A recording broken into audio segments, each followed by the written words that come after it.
is a special report. Repeat, this is a special report.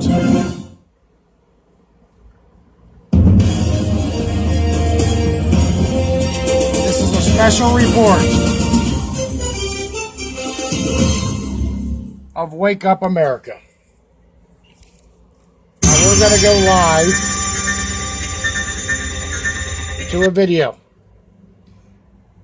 on my third episode here of Wake Up America. My name is Travis Holiday, and let's just skip right to the video and go live right now. President Donald Trump taking time away from his vacation today to send a harsh warning to North Korea.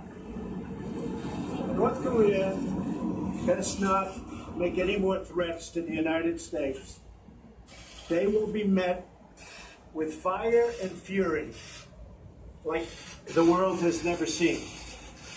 He has been very threatening beyond a normal state. And as I said, they will be met with fire, fury, and frankly power, the likes of which this world has never seen before. Thank you. Trump's statement comes after North Korea threatened, quote, physical action in response to punitive sanctions passed by the UN over the weekend. A new report from the Washington Post now also claiming that North Korea has developed a nuclear warhead capable of fitting inside its missiles. If true, this means North Korea has taken a major step forward in realizing its goal of becoming a nuclear power. Trump was also briefed today on the growing opioid crisis in the U.S. Trump campaigned on battling the epidemic and set up a commission headed by New Jersey Governor Chris Christie to propose solutions. Last week, that commission urged Trump to declare opioid addiction a national emergency. The Centers for Disease Control says opioid and prescription drug overdoses have quadrupled since 1999. Okay, so that's your first episode of this subject, the third episode of Wake Up America, episode 3. Sorry about the video quality. So let's go and talk about this issue. Donald Trump, astonishing and epically, said to North Korea, "You best not mess with us no more. I will open fire and fury on you if you do." Very similar to what Colin Powell said back in the 80s, that if Korea didn't stop, we would turn their country into a charcoal briquette.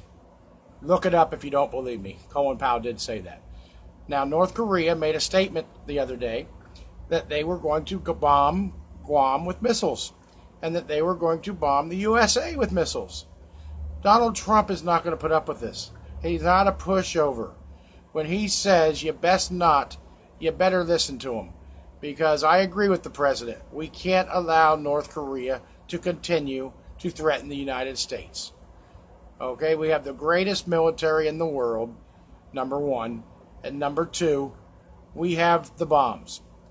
So I would really push the issue that China should be helping us more against North Korea. But if they bomb Guam, it's all over with. If they try to send a missile towards us, it's all over with. Donald Trump is not going to put up with this. Rightfully so. We now have a president that has a set of balls, and he is not going to tolerate anybody pushing America around. He is going to make America great again. Now, the second subject that we're going to talk about is this opioid epidemic. The Oxycontins. We'll throw in meth. We'll throw in all these pills that these young kids are doing, overdosing and dying. And quite frankly, the local police in this area, from what I have witnessed, only seem to go after the drug addicts. They do not seem to go after the drug dealers. When I ran for mayor of Mexico, that's kind of funny. When I ran for mayor of Bradenton, Florida, one of my campaign speeches was how we need to go after the drug dealers and take them off the streets. We don't need to be locking up the drug addicts. We need to put them in hospitals and help them get better. Locking up the drug addicts is not helping the situation. We need to go after these meth dealers that are ruining society, these pill dealers, instead of going after a guy with a bag of weed or a little bit of drugs here and there, let's go after the people that are selling them to them. If we get rid of the drug dealers, we get rid of the drug problem, because the drug addicts won't have any drugs to get. So let's stop going after the potheads, putting them in jail. Okay, let's write them a ticket and move about our business and go after the drug dealers with the hardcore drugs like the heroin, the opioids, Oxycontin, Dilaudid, all these drugs that are ruining the lives of all these young people in our country. Now, let's skip ahead to what Donald Trump said a few days ago that I promised I would talk about, the Mexican situation with the immigration. Donald Trump came out and said that he is going to allow 50% of the normal inflow of Mexicans becoming legal in this country. He's only going to allow the people that have experience, that have skills, and that can speak English in this country. He's not going to allow the criminals in here. He's going to reduce the amount of people coming here from Mexico. He's doing a very good job, and I commend him on what he said the other day. Let's keep the ones coming in that have skills that can contribute to society and make this country better again. Now, let's also talk a little bit about these American companies that are not being American. We have one right here in my hometown that has a sign up that says, "Learn English as a second language." Why in the hell, McDonald's, are you saying we'll teach you English as a second language? This is America. You should have a sign that says, "Let's put America first and hire Americans." Okay? This is not Mexico. This is not London. This is not some other country. This is the United States of America. So hire Americans.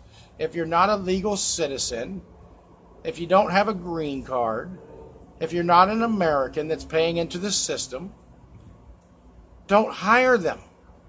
Hire Americans. Now, I'm going to skip back to this North Korea thing. This guy's insane. This guy's worse than Saddam Hussein. This guy is worse than all these people that came before him. And I've been saying this for years. 10, 15 years ago, I said we were going to have problems with North Korea. And now we are. But at least we have a president in the White House that is going to take action if they continue to threaten us. And I guarantee in North Korea, Joe Jang Jong, whatever the hell your name is, I guarantee you, if you send a missile towards Guam or the United States, we will destroy you.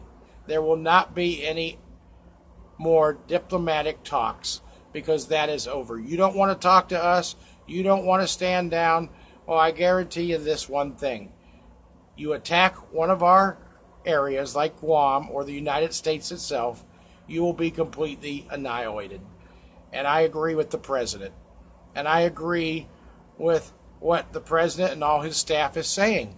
Why in the world are we telling people what we're going to do before we do it? Bill Clinton did that right before he left office. Jimmy Carter, I believe, and I could be wrong on this, I'm almost positive I'm right. Jimmy Carter got attacked. Sorry about that.